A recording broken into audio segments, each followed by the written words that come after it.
তাওহীদের বারুদ চলছে। ইনশাআল্লাহ জাতি যখন জেগে উঠে কোন শক্তি তাদেরকে দাবায় রাখতে পারবে না। ইনশাআল্লাহ বিপ্লবের জন্য কোন জাতি যখন প্রস্তুত হয় তখন অনেক বড় রাজনৈতিক দলের প্রয়োজন নাই, কোন বড় রাজনৈতিক নেতার প্রয়োজন হয় না।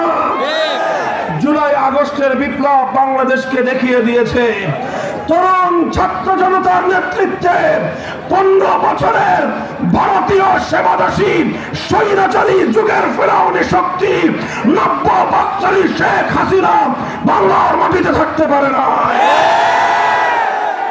মুহতারাম হাজিরিন, সুতরাং সেই প্রেরণায় উজ্জীবিত হয়ে আমরা বলতে চাই আগস্টের বিপ্লব, আগস্টের বিপ্লব, আগস্টের বিপ্লব। দেখো 1 ঘন্টার ব্যবধানে টেকনাফ থেকে তেতুলিয়া গোটা বাংলাদেশ ভাস্কর্য নামক মূর্তি থেকে পবিত্র হয়েছে, মূর্তি ভেঙ্গে গুড়িয়ে দেওয়া হয়েছে। তবে কোন হিন্দুদের মন্দিরে ফুলের টোকাও দেওয়া হয় না।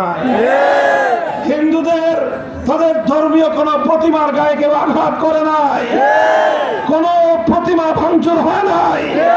হিন্দুদের বাড়ি ঘরে তাদের উপাসনালয়ে কোন একটা সামান্য ফুলের আচরণ লাগে নাই। এ থেকে প্রতীয়মান হয় ইসলামী বিপ্লব হলে হিন্দুরাও নিরাপত্তা পাবে, ইসলামী বিপ্লব হলে বেগুনায় থাকা বৌদ্ধদের নিরাপত্তা মিলবে, ইসলামী বিপ্লব হলে খ্রিস্টানরা গির্জায় স্বাধীনভাবে ধর্ম পালন করতে পারবে। তবে মুসলিম জনপদে কোন মূর্তি রাখা চলবে না। শেখ মুজিবের মূর্তি যেমন চলবে না, জিয়াউর রহমানের মূর্তিও চলবে না। আর কোনদিন কোন মূর্তির স্থান বাংলার মাটিতে হবে না।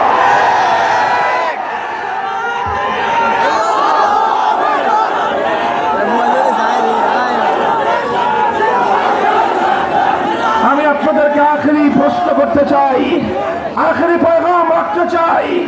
বাংলার মানুষ অনেক রঙের দেশ দেখেছে, এদেশের মানুষ একবার সোনার বাংলাদেশ দেখেছে, এরপরে মানুষ নতুন বাংলাদেশ দেখেছে, এরপরে মানুষ সবুজ বাংলাদেশ দেখেছে, এরপরে মানুষ ডিজিটাল বাংলাদেশ দেখেছে, সর্বশেষ স্মার্ট বাংলাদেশও দেখা শেষ। এবার আমরা দেখতে চাই ইসলামের বাংলাদেশ।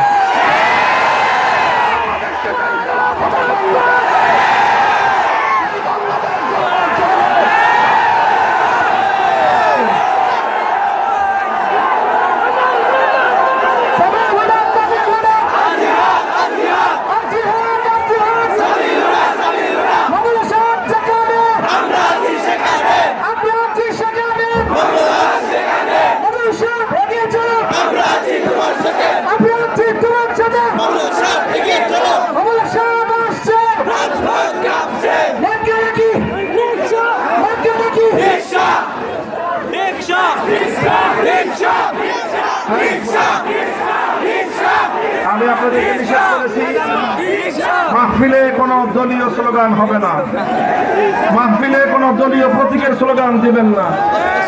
কথা পরিষ্কার? আপনি আজকে রিক্সা বলবেন, কালকে আর একজন হাত পাখা বলবে, এরপরে আর একজন দাঁড়িপাল্লা বলবে। মাহফিল গুলোকে এইভাবে আপনারা দলীয় প্রতীকের স্লোগান দিয়ে বিভক্তি আনবেন না, মনে থাকবে কথা। ইসলামের কথা বলবো আমরা, ইসলামী রাষ্ট্র প্রতিষ্ঠার কথা বলবো, কথা বলেন ঠিক না বেঠিক? তাহলে আমরা বাংলাদেশ দেখতে চাই, ইসলামের বাংলাদেশ। ইসলামের বাংলাদেশ দেখার জন্য কাজ করতে হলে কাজ করতে রাজি আছেন তো?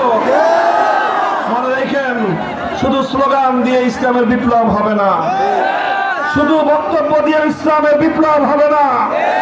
ইসলামী বিপ্লবের জন্য আমাদের প্রত্যেককে ঘাম ঝরানো পরিশ্রম করতে হবে। ঘাম ঝরিয়ে মেহনত করবেন তো? এরপরে চোখের অশ্রু দিয়ে আল্লাহর সাহায্য চাইতে হবে, চাইবেন তো?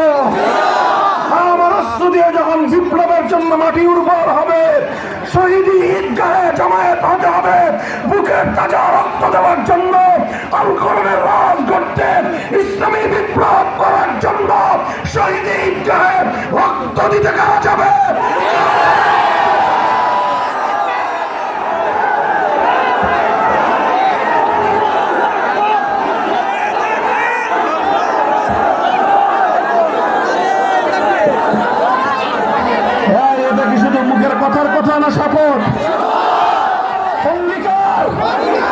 শপথ বলেন কার সাথে? বলেন কার সাথে? এই শপথ রক্ষা করার চেষ্টা করবো তো ইনশাআল্লাহ। ইনশাআল্লাহ আল্লাহ পাক চাইলে আগামীর বাংলাদেশে ইসলামী বিপ্লব হবে ইনশাআল্লাহ। আল্লাহ পাক রব্বুল আলামিন সেই সোনালী দিন দেখবার তৌফিক আমাদেরকে দান করুন। আল্লাহর কোরআনের একটি সোনালী সমাজ যেন আমরা গড়ে যেতে পারি, আল্লাহ আমাদের সেজন্য সাহায্য করুন। নাসরুম মিনাল্লাহি ওয়া ফাতহুন করিব ওয়া আখিরু দাওয়ানা আলহামদুলিল্লাহি রাব্বিল আলামিন। সুবহানাল্লাহি ওয়া বিহামদিহি সুবহানাকাল্লাহুম্মা ওয়া বিহামদিক আশহাদু আন লা ইলাহা ইল্লা আনতা আস্তাগফিরুকা ওয়া আতুবু ইলাইক। আল্লাহুম্মা সাল্লি আলা মুহাম্মাদ।